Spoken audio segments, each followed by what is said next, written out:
मी सध्या करमाळा तालुक्यातील जेऊर येथील रेल्वे स्टेशनवर आहोत.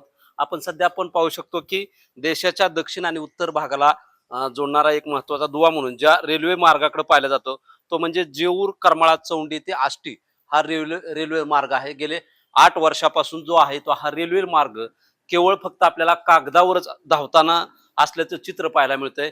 यामुळे रेल्वे प्रशासनानं याकडं जे आहे ते कशा पद्धतीनं कामकाज केले पाहिजे, कशा पद्धतीनं हा अनेक दिवसांपासून रेल्वेचा मार्ग रखडला गेलाय. नेमकं या संदर्भात आपण पाहू शकतो की करमाळा तालुक्यातील जेऊर येथील प्रवासी संघटना ही वारंवार वेगवेगळ्या विषयांवर पाठपुरावा करत असते. आपल्याबरोबर जेऊर रेल्वे व्यापारीचे जे अध्यक्ष आहेत त्यांच्याकडून जाणून घेऊया नेमकं काय सांगाल या जेऊर चौंडी आष्टी रेल्वे मार्गाबाबत.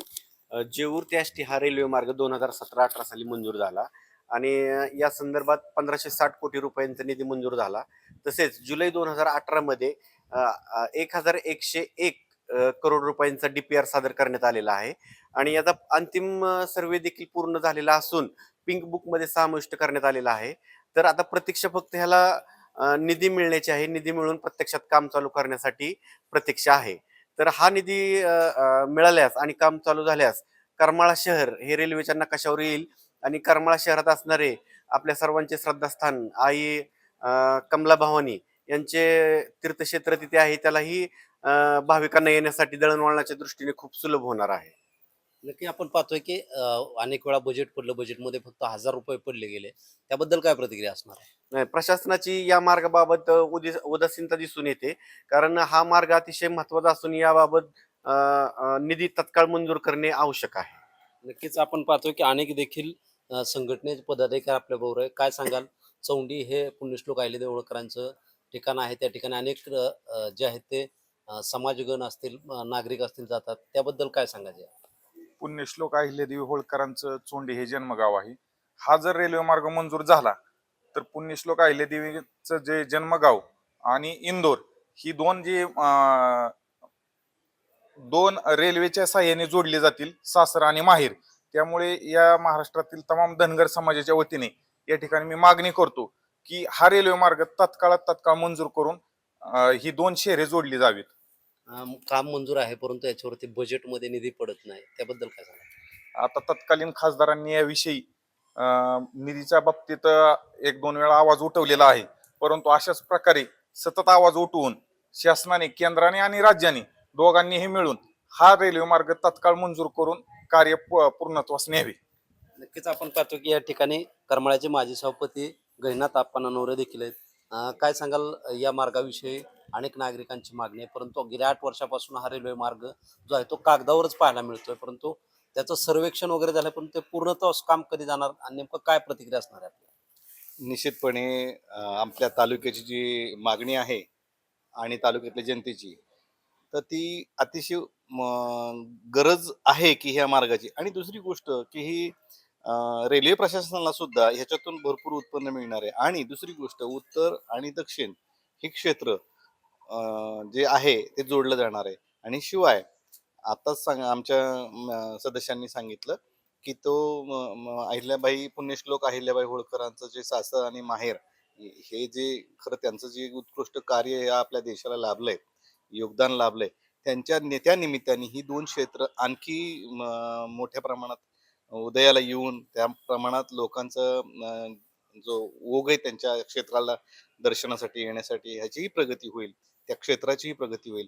त्या निमित्तानं जो आष्टी मार्ग आहे तोही जोडला जाईल. आणि इवन भविष्य काळात जर का रेल्वेला पर्यायी मार्ग वापरायचा असेल की उदाहरणार्थ कन्याकुमारी एक्सप्रेस असेल, बेंगलोर सिटी दिल्ली एक्सप्रेस असेल, या गाड्यांनाही जवळजवळ माझ्या मते 50 ते 60 किलोमीटरचं अंतर त्यामुळे वाचतंय. तर मग प्रशासनाच्या दृष्टिकोनातून सुद्धा ही फायद्याची गोष्ट आहे. पब्लिकला तर आहेच आहे, सेवा सुविधा यांच्यामुळे उपलब्ध होणारच आहे, पण प्रशासनाचा सुद्धा जो अतिरिक्त खर्च आहे तो खर्च यामुळे वाचणार आहे. आणि शिवाय जवळजवळ 70-75 किलोमीटर, म्हणजे आज कन्याकुमारी त्या रेल्वेचा म्हणजे कर्नाटक एक्सप्रेस जी आहे बेंगलोर टू दिल्ली, या गाडीचा सुद्धा 1 तास आणखी प्रवासाचा वेळ कमी होईल. त्यामुळं त्या गाडीने जाणाऱ्या प्रवाशांचा 1 तासाचा वेळ सुद्धा वाचल्यामुळे आणखी त्यांनाही फायदा होईल. म्हणजे याच्यामध्ये जनतेचा, प्रशासनाचा फायदा होणार आहे. आणि त्या निमित्तानं बघितलं तेवढा खर्च हा फार काही नाहीये. एवढा देशभरातल्या रेल्वेचा विचार केला तर 1100 ते 1500 कोटीचा जो निधी लागतोय हा काय मोठी रक्कम ह्या रेल्वेच्या बजेटच्या नुसार नाहीये.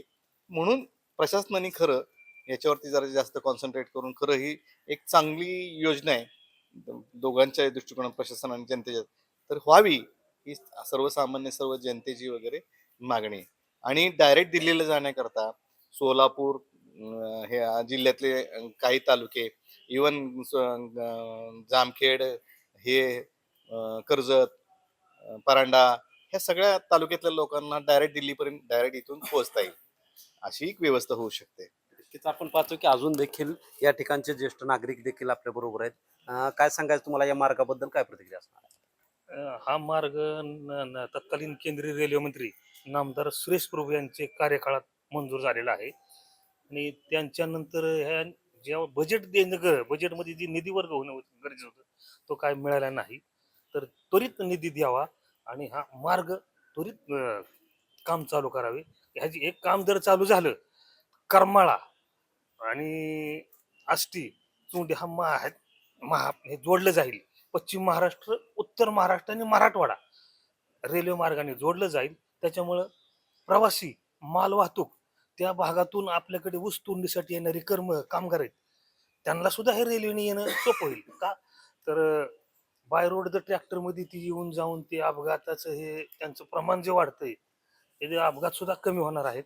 तरी या मार्गाला निधी मंजूर व्हावा अशी केंद्र सरकारने व्यवस्था करावी ही विनंती. नक्कीच आपण पाहतोय की तब्बल 78 किलोमीटरचा हा रेल्वे मार्ग असून शासनानं याकडे जे आहे ते तातडीने लक्ष द्यावं. हा रेल्वे मार्ग मंजूर झाल्यानंतर करमाळा येथील जे आराध्य दैवत आई कमला भवानी असेल, तसेच चौंडी येथील पुण्यश्लोक अहिल्यादेवी होळकर यांचे जे जन्मस्थान असेल, तसेच आष्टी या ठिकाणी जे आहे ते नागरिकांना या देखील चालना या रेल्वे मार्गामुळे मिळणार असून याचा अंतिम सर्वे देखील पूर्ण झाला असून, परंतु यामध्ये जे आहे ते शासनाकडून या कामासाठी जे आहे ते बजेटमध्ये जे आहे ते फक्त 1000 रुपयांची जी आहे ती तरतूद केली होती, परंतु पूर्णपणे तरतूद अद्याप ही गेली नसून 8 वर्षापासून या रेल्वे मार्ग जो आहे तो फक्त कागदावरच असल्याचं आपल्याला या ठिकाणी पाहायला मिळतंय. तर येथील जे नागरिक आहेत त्या नागरिकांच्या वतीनं जे आहे ते लवकरात लवकर केंद्र सरकारने याकडे लक्ष देऊन याच्यामध्ये जे आहे ते आर्थिक बजेटमध्ये आहे ते याची तरतूद करावी व हा रेल्वे मार्ग लवकरात लवकर पूर्ण करावा अशी जी मागणी आहे ती यावेळी रेल्वे प्रवासी संघटनेकडून करण्यात आलेली आहे. शीतल कुमार मोठे, TV9 मराठी, जेऊर, करमाळ.